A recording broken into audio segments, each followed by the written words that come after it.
congested, and so I can only hear my voice, and I don't know if I'm loud enough to be heard by everyone. So I want to check in with you. So being sick is no joke. It's not easy to be sick. I hope everyone is well, keeping well with this winter-like weather in April.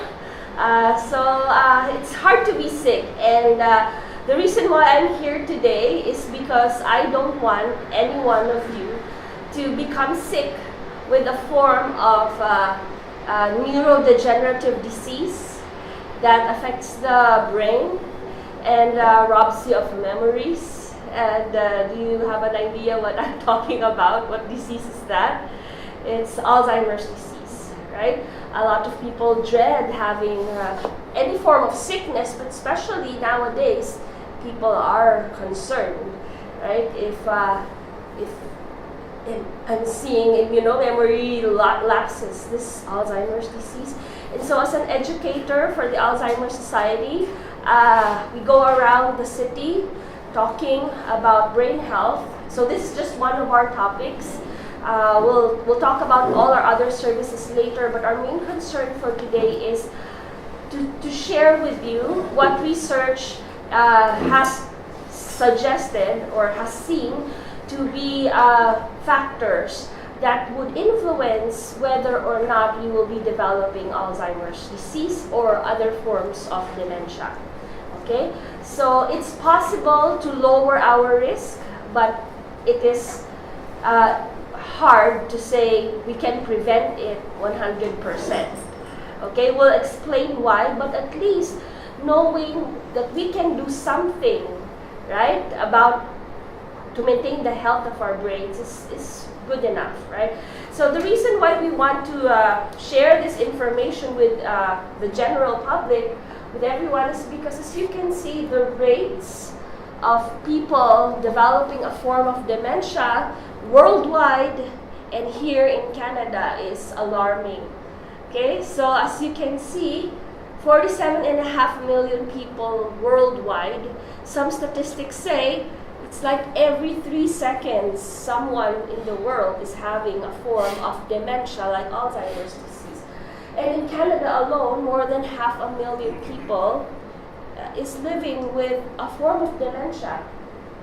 So dementia is more commonly associated with increasing age. As people get older, people think, I will have or I might have a form of dementia. While some of it is true, because as we age, our risk increases, I just want to highlight that not everyone who gets older will develop Alzheimer's disease or any form of dementia. It is still it's still a disease. It's not a part of normal aging. So the 1 in 11 people over 65, it's just numbers, right? But just know that as you age, you are able to keep your brain healthy. And also, I'm happy to see a number of younger people in the group, because this just shows that there's a lot of interest in brain health, not just as people grow older, but even as we are in the midlife or younger than midlife, because studies show, that the earlier that we take good care of our brains, the better we are at protecting our brains from any neurodegenerative diseases. Because again, people who are younger can also get a form of dementia. Okay, so about 15% they estimate are under 65 years old, and so some are really young. The youngest the document is around 30s. So it's, yeah. Yes, ma'am. Chance my mother is got it. Is got dementia.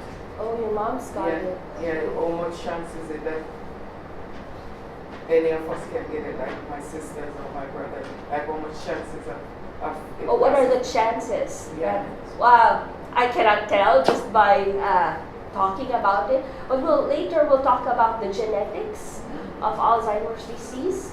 And I hope you hold on to that question. That's a very important one. Thank you.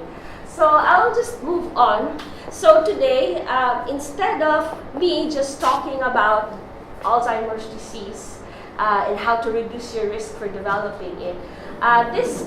We entitled this workshop to be brain games, right? Brain games, meaning we'll talk about the brain, but in a game format.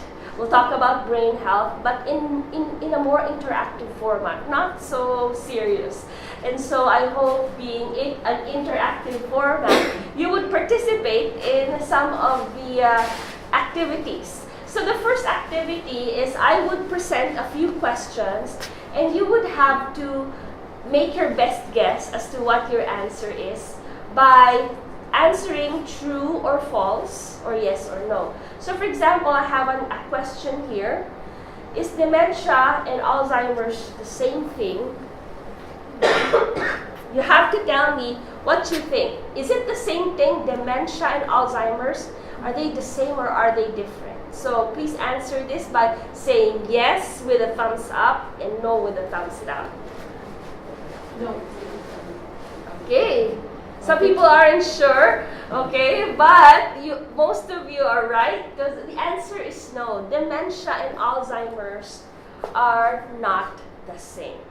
And why are they not the same? Any thoughts? I think Yes, it's okay. Yes. I think Alzheimer's is part of dementia or a sign of a dementia, or vice versa. I don't know. Okay, but you see there's a relationship, Yes. right? But you're not exactly sure. So the reason why I'm here is to enlighten you what it is and what it's not, okay? So the first question, dementia and Alzheimer's, they're not the same, you're all right. The reason for that is because when we say dementia, it refers to only the set of symptoms. For example, when I was sick, I was sneezing, I had a runny nose, I had a sore throat, I had a fever, I had body pains, right? So I had a set of symptoms. Now my symptoms, the coughing, the wheezing, the sneezing, it's not always due to the flu, right? Sometimes you would have the same set of symptoms, right? When you have a cold, when you have asthma or allergies, right? So there are many possible conditions that would explain the same set of symptoms.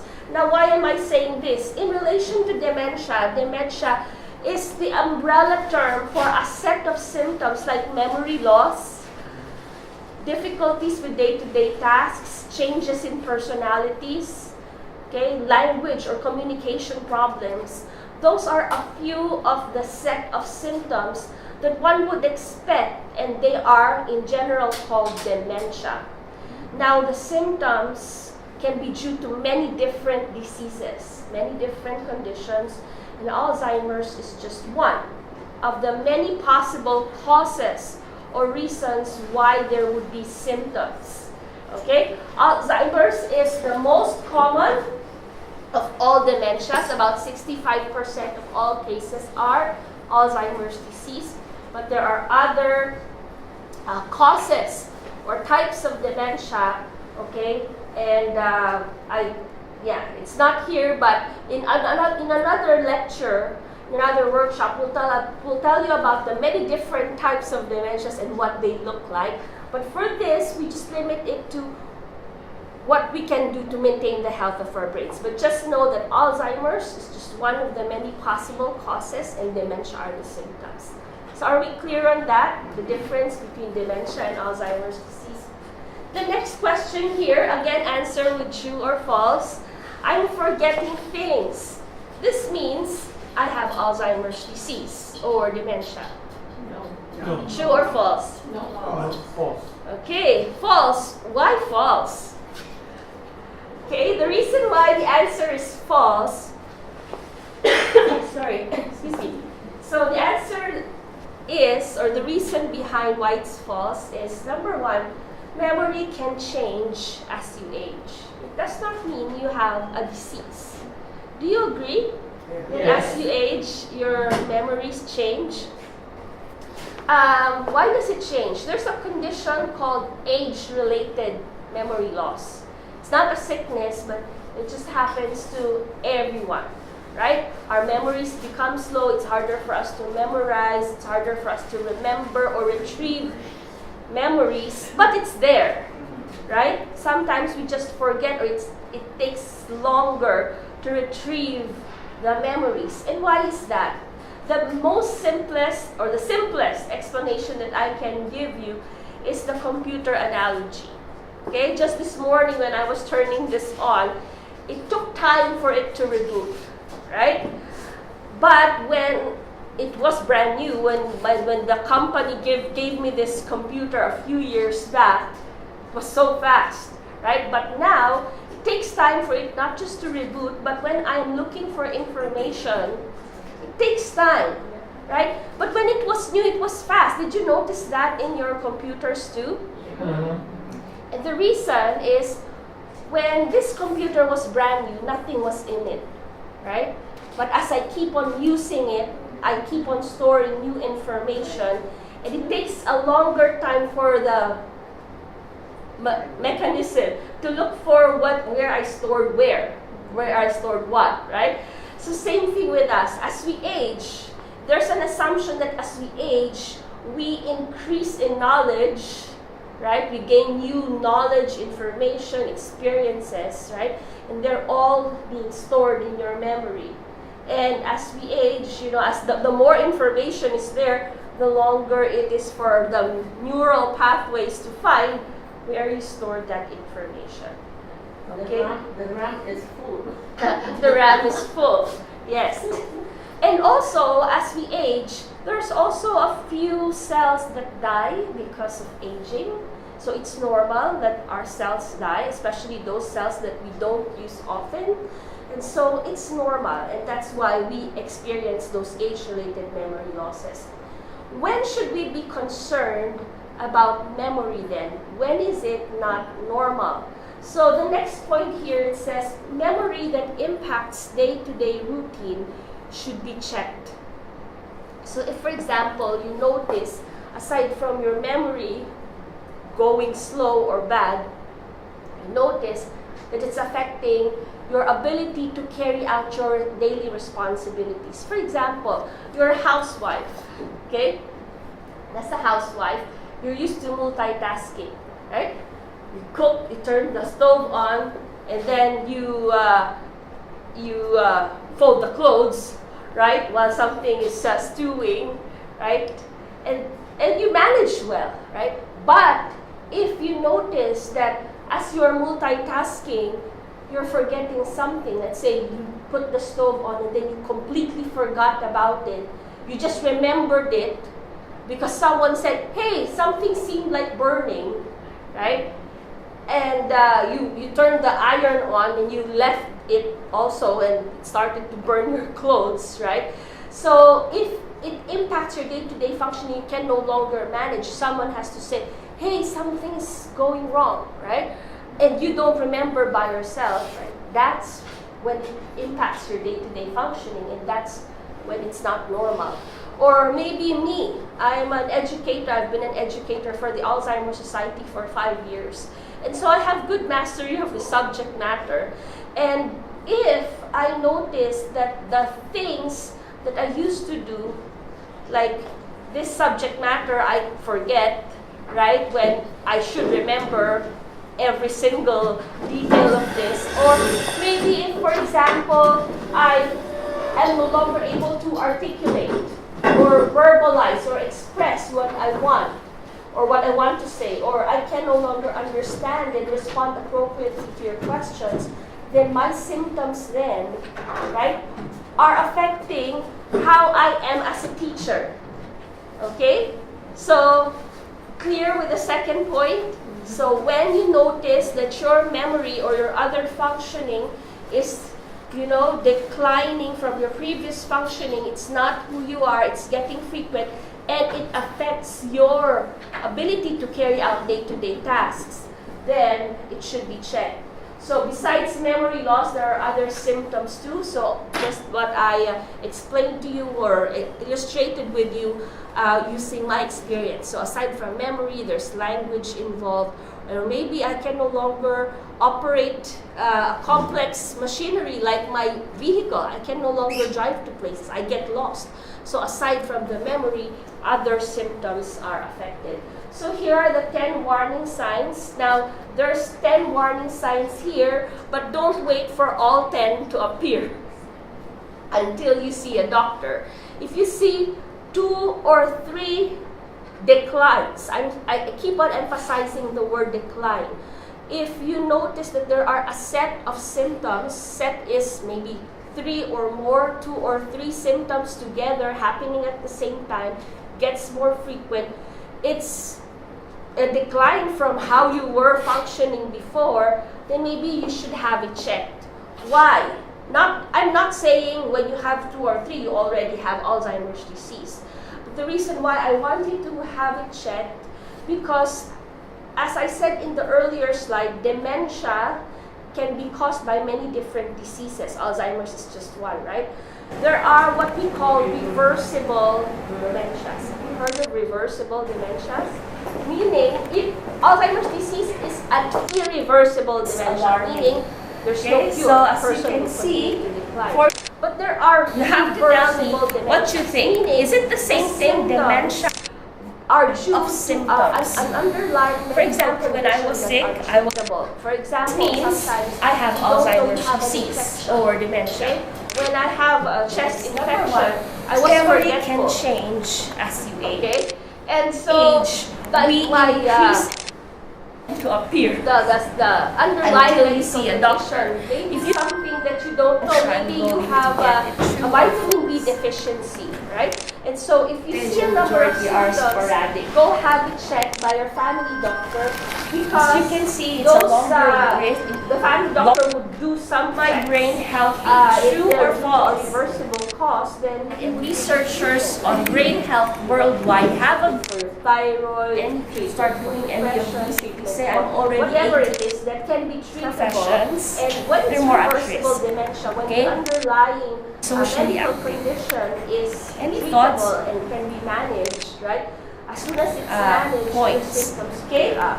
And so I'm saying, Are you one of have them? it checked. Who knows? It is a Diet. reversible. Do you know dementia. Mediterranean diet? Okay? And even when the Low in doctors fat, will say, low hey, in this processed seems food, like an irreversible one, your like blood Alzheimer's pressure, your disease.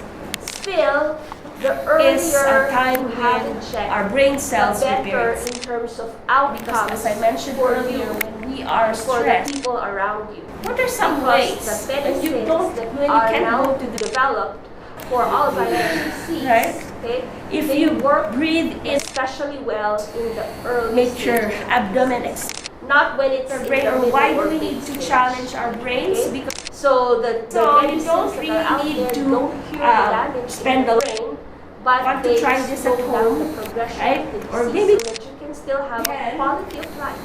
And Or so you the can earlier Google. you have yourself diagnosed for any symptoms or declines So, that you see, the better.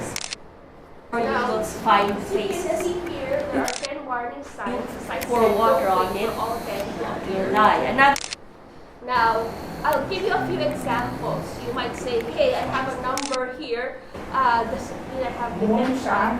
So I'll give you a few examples and let's think together very good. whether So number, in these examples anyone here the who person doesn't should know go Baycrest? see a doctor or not. Okay? okay, so there's a So the researcher most in common Baycrest complaint that I hear in day-to-day life, so that you would challenge your brain. is they have All of them you may memory already know, lapses causing right? them And to not misplace things. we don't just Anyone help here people has with problems dementia, with but we things? support only for a few minutes Anyone while I here? clean up and have a I have a question. Sometimes I have my glasses like this, and I'm looking for my glasses, right? I forgot that I have put them here because I'm cooking. I don't want the grease to spread on my. Yeah. And then I'm looking for my glasses. When I go to see the mirror and I see my glasses. That's Okay. what that is. It's common. Sometimes when we're busy with another thing, right? Our attention is all there. Maybe when we were cooking, mindlessly, right? You're not paying attention. You just put your glasses there. Our memory and our attention go hand in hand, right? If you're not paying attention, you're not going to remember something. And so maybe you forgot that you put it there because you weren't paying attention. You were busy with cooking, right? So misplacing things, right? Maybe you forget where your eyeglasses are or your car keys, okay? As long as you don't put those items in inappropriate places, you're good. If you don't put your eyeglasses in the freezer, you're good, right? If you don't put your car keys in the garbage bin, right? You're good, right? So I have here a story. Okay, there is this memory specialist here in Toronto. I'll not tell her name, but she has been telling us that her husband encourages her to see a doctor because the husband is noticing that she has been putting her car keys in the fridge. So the husband is saying, "Hey honey, it's time for you to see a memory specialist yourself. You've been putting your car keys in the fridge." And then this doctor says, "I know I'm putting my car keys in the fridge, don't worry. So why do you put then your car keys in the fridge?" And so she says, "Well, I recognize that I always forget to bring lunch, okay? And I'm spending a lot on lunch and I want to save money for our big trip. And so I never forget where I put my car keys. And so I need my car keys to go to work. And so if I open the fridge to get my car keys, when I see the leftover food, that will trigger me to pack lunch."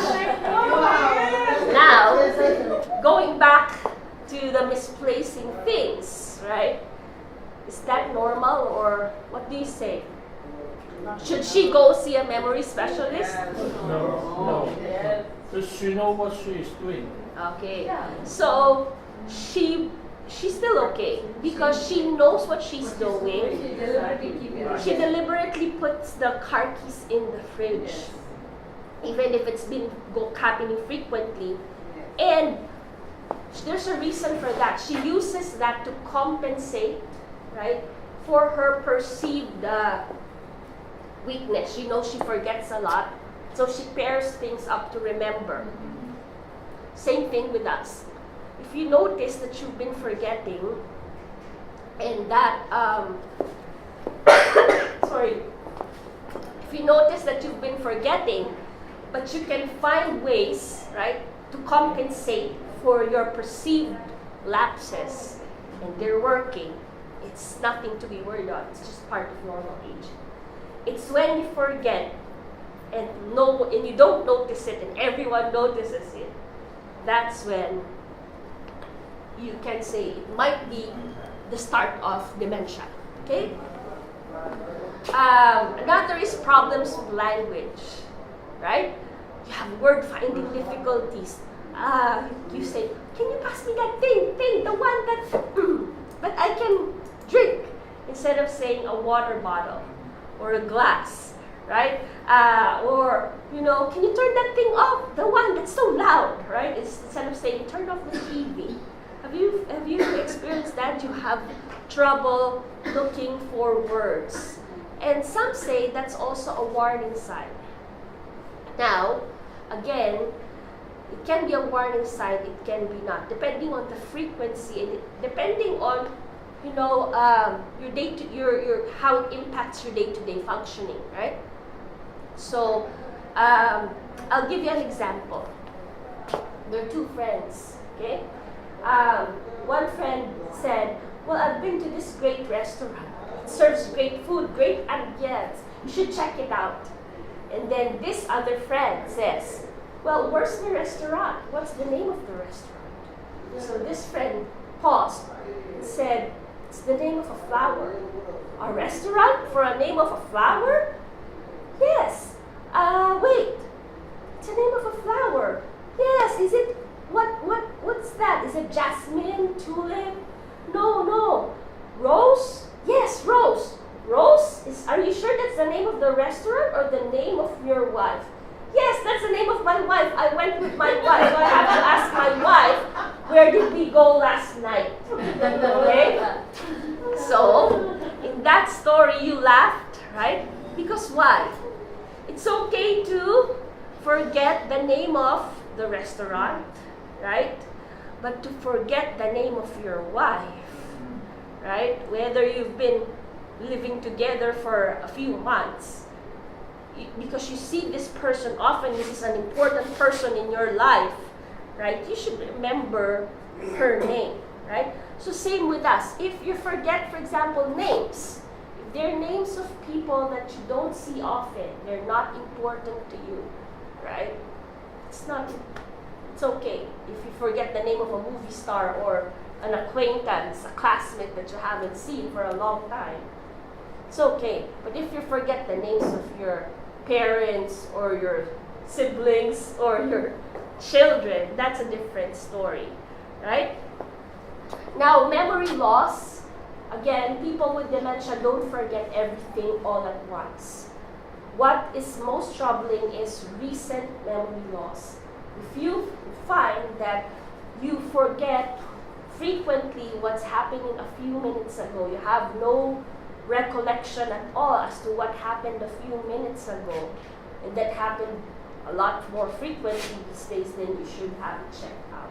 It's recent memory loss than long-term memory loss. People with dementia can still remember long time ago, but it's only what happened a few minutes ago that should be checked.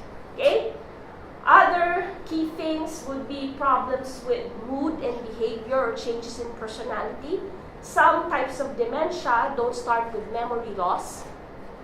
They start with behavioral changes. People start to act out of character. Maybe a person who used to be, very prim and proper, conservative, now swears, curses, hits, punches, disrobes in public. So they have changes in their personality or behavior. Okay? So any questions about these things, the warning signs? Okay, we're good? Yes.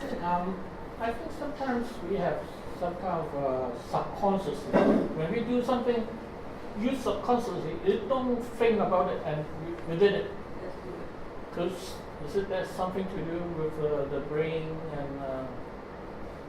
Yes, so a lot of things that we do in day-to-day life happen, especially the things that we do every day, right?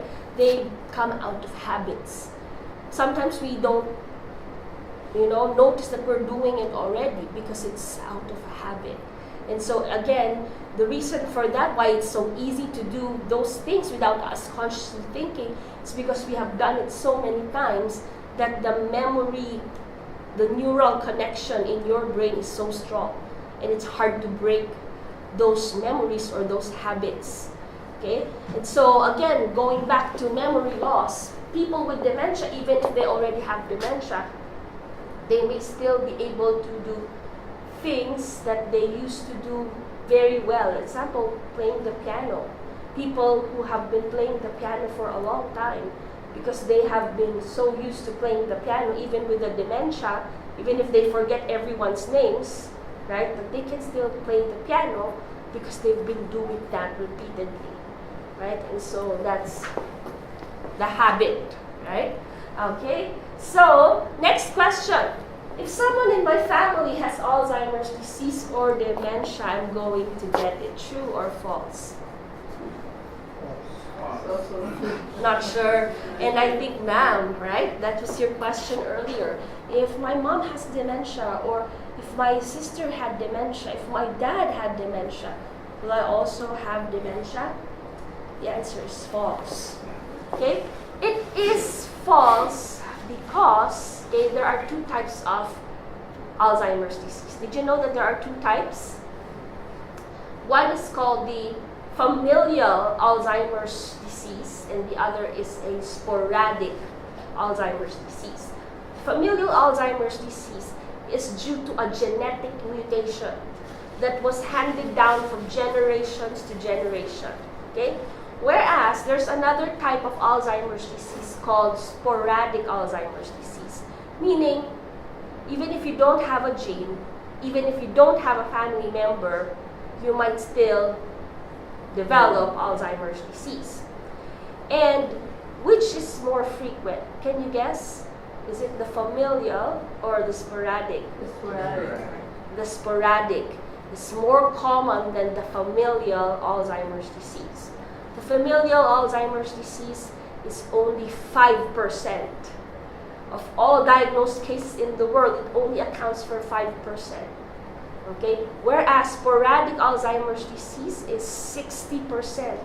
They don't have a gene, but their lifestyle, okay, the lifestyle choices that they made when they were younger, they are now reaping the the benefits of what they did when they were younger. And so a lot of studies now show or now suggest that Alzheimer's seem to be more of a lifestyle disease than a genetic disease. I've heard a lot of researchers, scientists here in Canada alone saying if you have a parent or a sibling, it's not an automatic death sentence that you will have it. As long as you take good care of yourself and you take good care of your health, right? There's a connection. So this is not separate. If you take good care of this lower part, your body, you also take good care of your brain. Okay? So if you take good care of yourself overall, your chances of developing dementia is drastically reduced. Okay? And that's why we're doing this brain health. Okay? So I already discussed this. Small percentage and majority are sporadic. We don't know the exact cause yet of dementia or Alzheimer's disease, but years of research has shown that there are many risk factors. Risk factors are things either in yourself or outside of you that may increase your chances for developing the disease. Now, earlier when I started this workshop, I shared with you that there's no one way to prevent Alzheimer's disease, but we can lower our risk. Do you remember that? Yeah. The reason why we cannot prevent Alzheimer's disease 100% is because all of us have what we call non-modifiable risk factors. We cannot do something about our age, right? Even if we dye our hair, right? Put on makeup, foundation, put on lotion or creams every day, right? We haven't discovered the fountain of youth. We will all still be aging, right? And age is the most significant risk factor. Our bodies slow down. Even if our brains continue to develop throughout life, right? The process of repair is slower when you age, okay? And so age is non-modifiable. Gender, male or female. Who do you think is more at risk, males or females? Mixed answer. The answer is females. Females. Why females? 2/3 of all diagnosed cases in the world are females, and the reason is many, right? Some say it's because of the hormone estrogen, which declines with age when you reach menopause. So they see an association of the estrogen levels and increased risk. And the second theory that they think is associated with gender is sometimes women forget to take care of themselves. They usually tend to put themselves last, especially if they're family women with families, right? So if everyone is sick, you tend to take care of everyone else before yourself, right? And so gender is the second non-modifiable risk factor. And then genetics. We don't know what gene we inherited, or we don't know if your loved one had a gene, right? And so if you have a gene, you are at slightly greater risk than the general population. But again, right, it's not automatic that you'll get it. Other risk factors, okay? As you can see, it's a longer list, and these other risk factors have something to do with your lifestyle. So they are called modifiable risk factors. So people with heart disease, obesity, diabetes, high cholesterol, high blood pressure, they are at higher risk than people who don't have these conditions. Again, these are risk factors, not causes. So if you have, let's say, diabetes, it's not automatic that you're going to get it, right? Also, remember with risk factors, the more you have risk factors, the more you will be at risk. And so the message here is, know what your risk factors are, right? And try to control or lower down, right, what you can lower. For example, your stress, right? Recent research has shown that people who are exposed to chronic stress, people who are stressed every day, right? They don't know how to manage their stresses. They're more at risk. And the reason for that is when we are stressed, we release hormones that kill our brain cells. Okay? Smoking is another risk factor, right? We can control the amount of cigarettes that we smoke in a day, right? Or we can totally stop it, because recent research has shown that as people continue to smoke as they age, right, they not only damage their lungs, their hearts, but they saw in research that their brains shrink faster than those who don't smoke or those who stopped smoking, right? Other risk factors, lack of physical exercise, right? We can do something about the amount of exercise. They showed now in research that people who regularly exercise, jog, swim, lift weights, right? They also not just reduce their risk for heart disease and other medical conditions, but they literally grow new brain cells when they exercise, right? And so keep in mind these risk factors. If you cannot remember all of them, just simply think about this. If you want to have a healthy brain, work towards having a healthy heart. If you can see all these risk factors, they're the same risk factors for heart disease and stroke. So studies are now suggesting that there's a heart and head connection. If your heart is healthy, your brain tends to also be healthy. And so work on taking care of your heart. Okay? Any questions so far about the risk factors? Are we good? Okay. So the next question. There are things that I can do to keep my brain healthy. True or false? True. True. So what can we do to take good care of our brains? So Alzheimer societies worldwide and researchers on brain health worldwide have agreed or have summarized 4 key points that we should keep in mind if we want to maintain the health of our brains, right? And it is to protect your head, to be socially active, to choose a healthy lifestyle, and to challenge your brain. Okay? Before we discuss all these 4 points, there are a few things I'd like to highlight. It's never too early nor too late to start doing any of these. If you say, I'm already 80 years old, as long as you're okay, you don't have dementia, you're still good. And even if you already have a form of dementia, you were diagnosed with a form of dementia, they say that you are still able to slow down the progression of the disease just by practicing these suggestions, taking care of yourself. And it's never too early. The earlier you start your kids, your grandkids, the better it is, the better that they reduce their chances for developing Alzheimer's disease. The more you do, the better. If you can do all 4, good, right? But if you can only say, I can only diet, right? That's the only thing. I don't have time to exercise. Still, small changes in your lifestyle will do great changes for your brain, right? But again, the message is the more you do, the better. And no guarantees.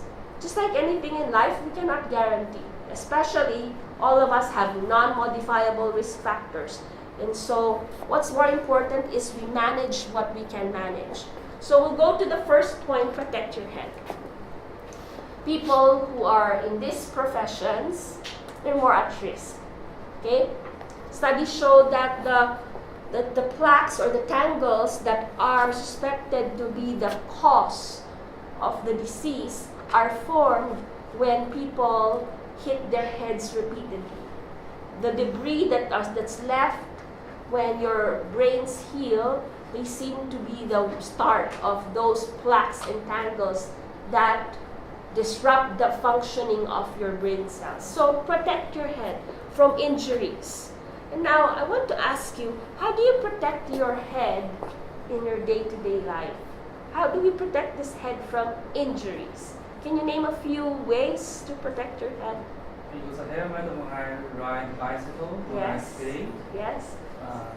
and skiing. Yes, so when you engage in these sports, bicycle, motorcycle, skiing, wear the right kind of helmet, right? What other things you can think of to protect your head in day-to-day life? Make sure that you don't bump on anything at home. Okay, so be more cautious, be more careful. If you are cooking, right, make sure that when you get those ingredients or serving dish from the drawers, they don't fall and hit your head, right? If you notice you're frequently climbing up to get something, right, instead of always climbing up a ladder, make sure you just put it somewhere that's easily reachable, right? So you be more careful, you do some environmental modifications to take care of yourself. Or as long as we're aging, we're not supposed to lift our height. Yes. Because we might get dizzy and Yep. collapse down on the floor. Yeah, and speaking of dizziness, if for example you have received a new kind of medication from a doctor, right? You want to check with your doctor or the pharmacist, will this increase my chances for dizziness, right? If they say yes, what can I do to manage the dizziness? Or is there an alternative drug that I can use that's not going to cause me dizzy? So some things like that. Wear your seatbelt, be more cautious when you walk in this weather, right? There are many things. Avoid clutter or cables like this. So avoid this when you walk and exit today, right? So to protect your head. Okay? Next, be socially active. Why is this next tip to be socially active? Any thoughts? Human beings are social animals. Yes, human beings are social animals. Yes. No man is an island, right? And why do we need social activity to thrive? And why do we need social activity for our brains? There's a direct connection between the amount of activity or connection with other people with the health of our brains. They say research has shown that social activities, just simply talking with someone, right, far outweighs your crossword puzzle and your Sudoku, right?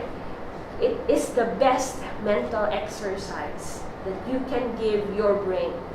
Just imagine when you talk to someone, right? There are many different functions at play.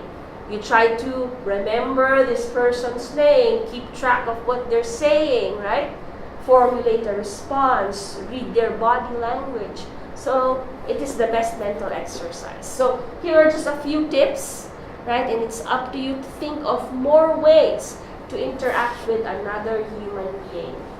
Next, choose a healthy lifestyle, and under these are many different points. Okay, so we'll go first to the be physically active. 87% of people who own running shoes do not run. Are you one of them?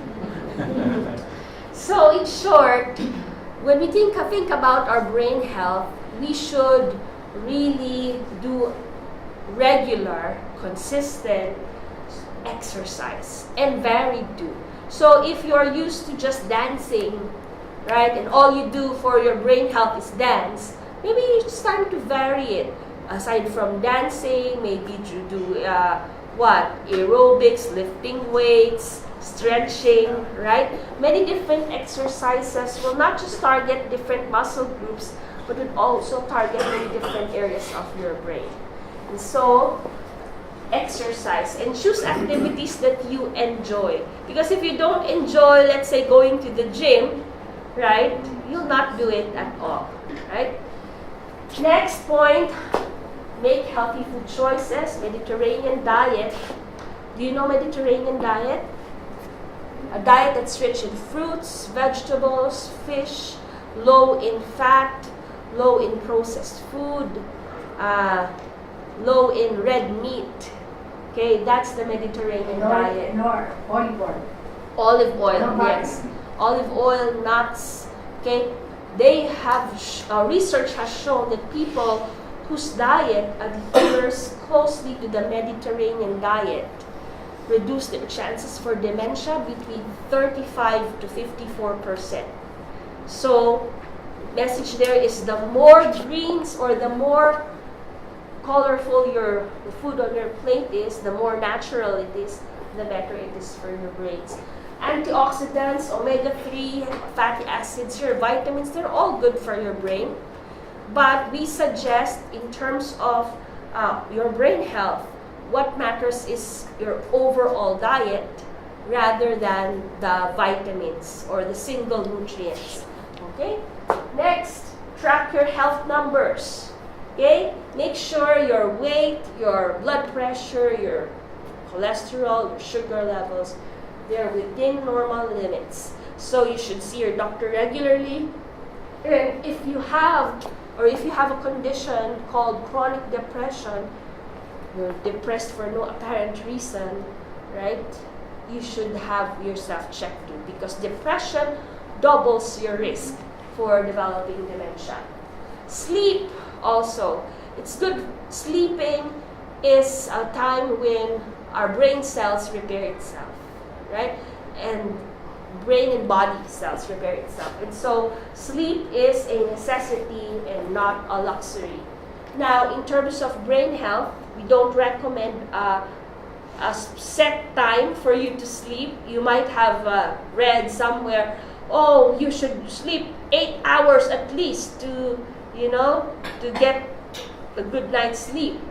So in terms of brain health, remember, it's more the quality of sleep than the quantity of sleep. If you notice that you're not sleeping or your sleep is interrupted, okay, then you should have it checked. What matters is you sleep soundly straight throughout the night, and when you wake up, you feel refreshed, even if you just slept for 5 hours, 6 hours. As long as you feel refreshed, rejuvenated, that means your brain has received the right amounts of sleep. In stress, manage your stress, right? Because as I mentioned earlier, when we are stressed, our bodies release hormones that damage our brain cells, right? So those those hormones were designed to help us fight or flee away from the stresses. You know, the fight or flight response, right? When you're stressed, for example, when you see a lion, right, or a snake, you would run or you would fight the snake or the stressor, right? But in modern days, we rarely see a lion or a snake on the streets. But what are our stresses? The boss, right? Your family, your finances, traffic, the lineup at Loblaws or wherever, grocery, right? So those stresses, right, whether they are not endangering us, but how we react to stress, if we don't control how we react to these stressors, we release those hormones, right? And the more we have those hormones, the more our brain cells shrink. And so we have to manage our stresses. We wish we could always go to this beach, especially in this weather, right? But what are some ways when you can't go to the beach? What are some ways you can manage your stress? Can you name a few? Meditation, Swimming. Swimming music. Exercises. movie, exercise, engaging in sport, Gardening. gardening. What else? Cooking. Regarding movies, there's humorous movies. Comedy is good, not those violent movies that more stress. Well, that's a good point, right? Kind of movie. But anything that makes you Big role. anything that makes you happy, anything that would release those good hormones to counter the bad hormones, or anything that you could do to expend those bad hormones circulating in your system. That's why exercise sometimes relieves you of these stresses, because it expends the bad hormones that kills your brain cells, right? And it can be as easy as breathing, right? Do you find yourself, right? If you breathe in properly, right? You inhale through your nose, make your abdomen expand, exhale through your mouth, and you do that repeatedly. It will not solve all your problems away, right? But it will make you feel good, right? And so it can be as simple as that. But the key thing is manage your stresses. So far, in order to take good care of our brain cells or our brains, we have to what? What are the tips? Protect your head, be socially active, choose a healthy lifestyle, right? Challenge your brain. Now, the last point is challenge your brain, right? What can we do to challenge your brain, or why do we need to challenge our brains? Because our brain is like a muscle. If we don't use it, we will lose it. Similar to your brain exercises, your physical exercises, your brain exercises should also be varied. So if you do read for your brain health, don't just read. Sometimes do math puzzles, right? Sometimes do riddles. Do many different exercises to stimulate your brain and also keep it interesting. Now, to give you an idea what kinds of exercise you should engage in, here are a few examples. Okay, so let's get fit with some mental aerobics. So you don't really need to spend a lot of money in doing these exercises, because the materials can be as easy as a pen and a paper, right? So you might want to try this at home, right? Or maybe just imagine it now. Write your name using your non-dominant hand. If you're right-handed, use your left. Do you think that's challenging enough? Yes. Right? Or write your first name and your last name together. If writing with your non-dominant hand is easy already, you can try writing your first name and your last name together. So J, for me, I'm Joanne Tandok, so J and T together, O and A together, right? So that's also an exercise. Or maybe when you brush your teeth, instead of using your dominant, use your non-dominant. When you comb your hair, instead of just your dominant hand, your non-dominant hand. When you click the mouse, right, do the same thing, same principle. Okay? Next, possible exercise you can try.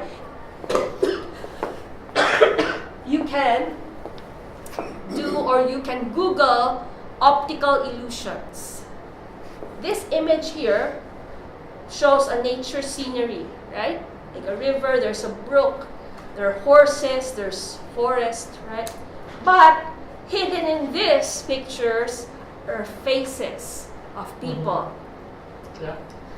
Can you find how many faces are in this picture? I found 7. 8.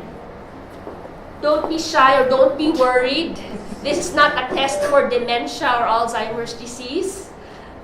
So try your best in finding or in giving me the answer. You mean animal faces or human faces? Human faces. Human faces. I found 8. I can see 9. 9 numbers. 10. 9. 10. 10.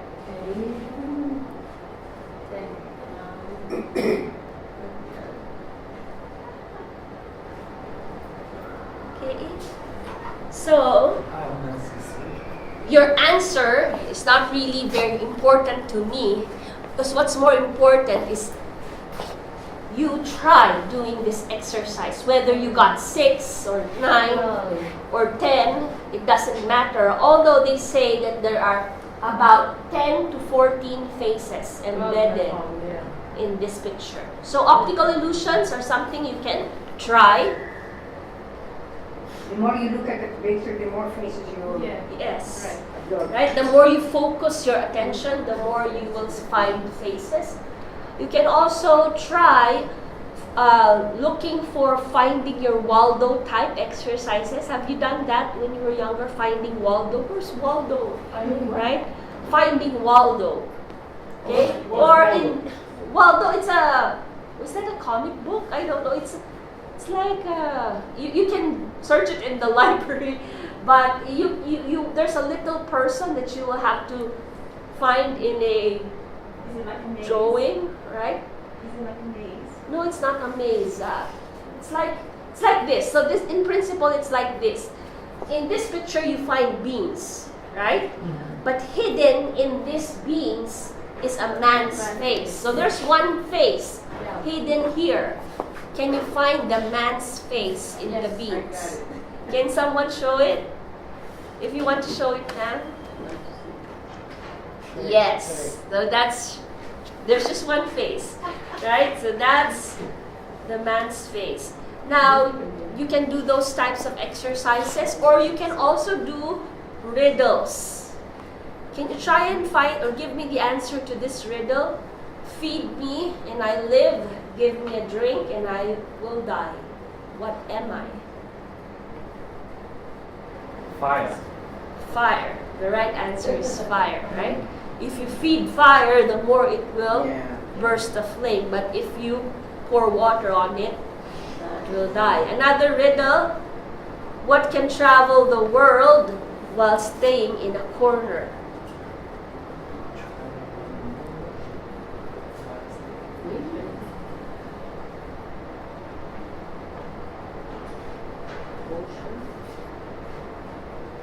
Moon, sun, I don't know. Donald Trump. So people have a hard time nowadays in answering this because very rarely are we sending letters, right? It's mostly through emails. The answer is stamp, right? It just stays in one corner, but it can go anywhere in the world. Right? You can also do number series, right? What's next in this number series? 4. 4. Why 4? 6 times 6, 5 times 5, 4 times 4, 3 times 3, 2 times 2. Very good. So number patterns, right? Or anything that has to do with numbers, there are also good mental exercises. Now I have here a quote from a clinician researcher at Baycrest. Anyone here who doesn't know Baycrest? Do you know Baycrest? Baycrest is well known in the world. It's here in Toronto. It's well known in the world for brain research. Okay, so there's a researcher in Baycrest. She wrote a book on dementia and brain health. She said that in terms of brain health, there's no magic activity. It is just daily life. Okay. Involve yourself in activities that you're not already an expert at. That's the first quality. That are challenging for you. That's second. And that you enjoy. Automatically, you exercise your brain in day-to-day life. So for example, you say, well, I don't know much about computers, right? That's challenging for me to learn the internet, right? You can do that. That's challenging for you. You're not an expert in that. And maybe you will enjoy reading information from the internet. Or maybe you are interested in the languages. Maybe you're not an expert at speaking maybe French, right? You want to learn French. It's challenging for you. And you will enjoy communicating in French, right? So for me, my challenging brain activity in day-to-day life is I try to learn golf. because I'm not physically built for sports. It's challenging for me. It's a nice sport. It's a Very nice sport. Yes. Yeah, it's expensive too. Yes. Yeah, so it's challenging for me. I'm not an expert at that, but I enjoy it because my daughter and my husband are playing golf, and so I get to spend time with them, right? And so that's for me. So think about something in your life that meets this criteria, and that will automatically be your brain health exercise. Other tips to use or to incorporate day-to-day life so that you would challenge your brain.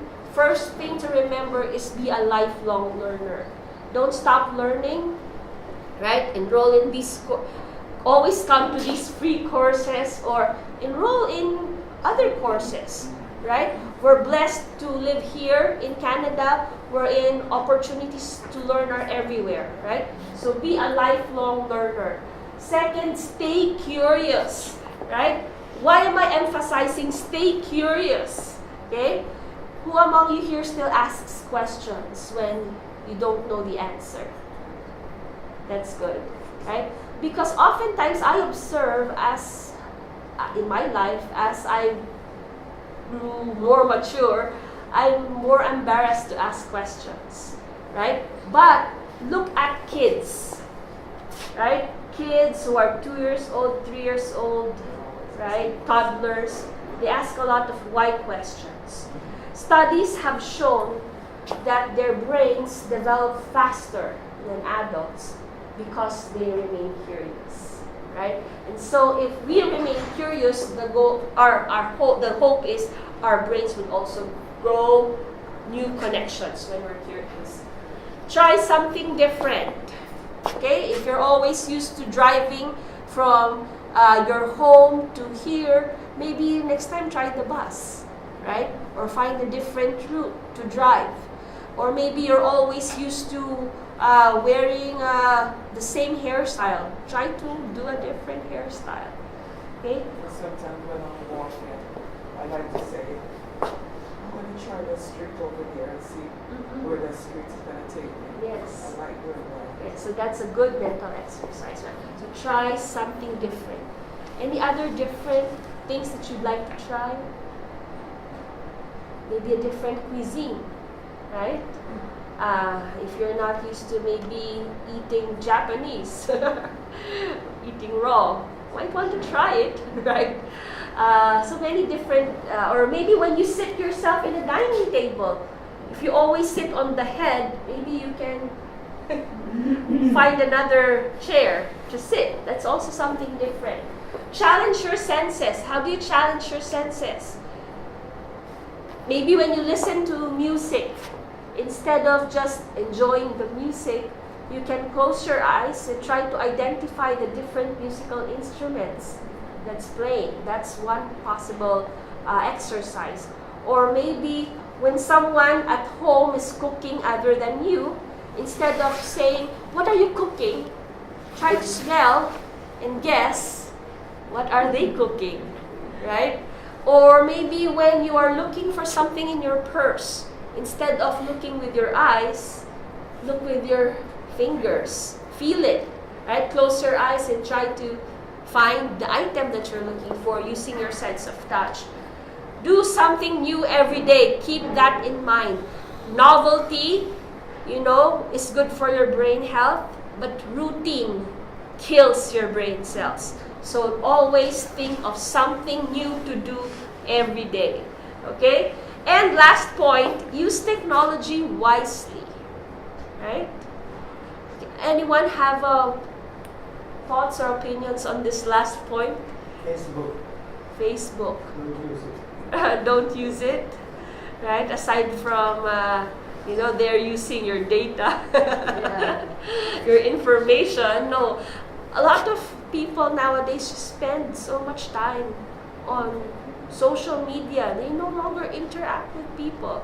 Or, right, if you compare how you were when you were the age of your kids or grandkids, right? Maybe when you were in their age, you can compute things mentally, right? Now they need their cell phones or their calculators to solve simple math questions, right? Or when you drive, now we're all dependent on this lady talking, saying turn right, turn left, go straight, right? When in the past, we used to read maps, right? And so, if you want to exercise your brain, then you have to think twice about using technology. Okay, technology is good, right? But being too dependent on it might affect your brain health. Okay, so it's all good information that we shared. Some of them you may already know, right? I'm not, in this day and age, people know a lot about many things. But the question is, after knowing or reviewing some of this information, what are you going to do with the information that you learned? And so I'm leaving you with this point, or with this slide, making the commitment. Are you ready to take a step in maintaining or improving the health of your brains? Yes. If you are, think about this. What will you do? Right? There are 4 points. Start with one. You don't have to do all at the same time, right? Think of one. What will you do and how will you do it? Right? So I hope you all have a great rest of the day. And just remember the Alzheimer's Society, I'm from there. We don't just help people with dementia, but we support their family members. We work with health professionals, teaching them skills on how to work with people with dementia. And we also work with the general public like you. So if you have other questions or concerns about brain health and our services, I'll linger for a few minutes while I clean up and have a great rest of the day. Thank you very Thank much. you.